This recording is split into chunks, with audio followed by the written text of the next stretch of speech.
Morning, friends. My name is Ina Irby, and I am no longer one of Jehovah's Witnesses. I recently disassociated myself. It's been probably over two months now. And I am not a life coach. I am not a therapist. I'm a mom. And I wanted to help my fellow believers that have left the organization. I felt like I need to help in some way. And this is how I do it. I feel that it's hard for Jehovah's Witnesses to leave, and some of us get right back into another cult-like organization. And usually it's because we really haven't fixed ourselves. And so we need to do some digging deep into ourselves and our psyche so we can understand why we keep making choices that are detrimental. So to ourselves and to our families and to people that we love. And to some extent, we need therapy. It's expensive out there. Not everybody has that availability, so I do that.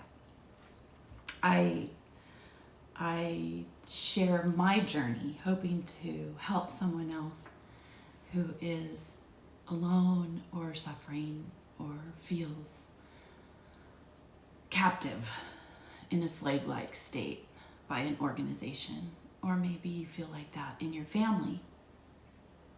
So enjoy, and I hope you have a good day, and here we go. This is under Courage to Change, December 23rd. I went to my first Al-Anon meeting because I wanted to show my support for a close friend who was a member. To my surprise, I found myself identifying with almost everyone who shared. I couldn't understand it. I was positive that I didn't even know any alcoholics. For weeks, I kept remembering what I had heard in that meeting, and finally, timidly, I returned and stayed. But I felt like an imposter every time I heard the third tradition, which states, the only requirement for membership is that there be a problem of alcoholism in a relative or friend. This guilt made it almost impossible for me to share in the meetings. But I kept coming back, and slowly I began to feel better. It took me over a year to realize that I was an adult child of alcoholic parents. I am so grateful that I was given the time and the support to come to this awareness when I was ready. Today's reminder. One of the signs that I have been affected by alcoholism is that I think I know what everyone else should do. As Al-Anon's 12 Steps and 12 Traditions explains,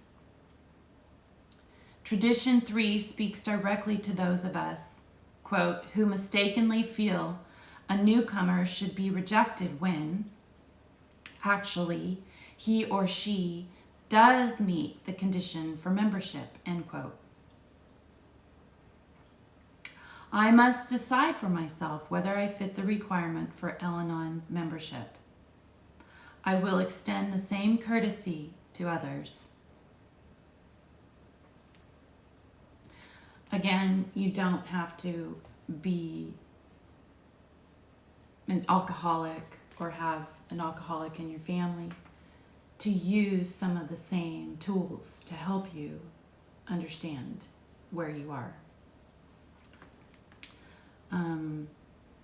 You can still use these tools, is what I'm saying. So there's something you can pick from that, I believe.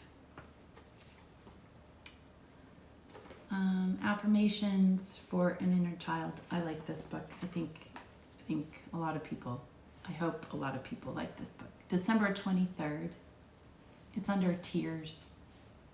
I haven't read this, so sometimes I fall apart. This looks like I might. Tears. Today I will allow my tears to come. Tears accumulate in some plain jar inside my chest. Sorry.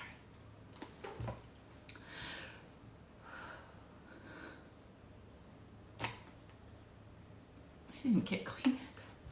Let me try that again. Tears. Today I will allow my tears to come. Tears accumulate in some plain jar inside my chest. I know the jar is full, but I can't empty it. Oh, I can't see. My child inside tells me crying isn't what grown-ups do. It isn't appropriate to let people see the pain leak out of us, is it? Crying means weakness, and we can't be weak. We must be strong. Today, I will let the tears come. I will accept that tears are a sign of pain, and it is really okay to hurt. Tears are a sign of healing, and I do want to heal. If the tears are locked tightly inside the jar, maybe I will watch a sad movie to unlock it. Maybe I will read a sad story.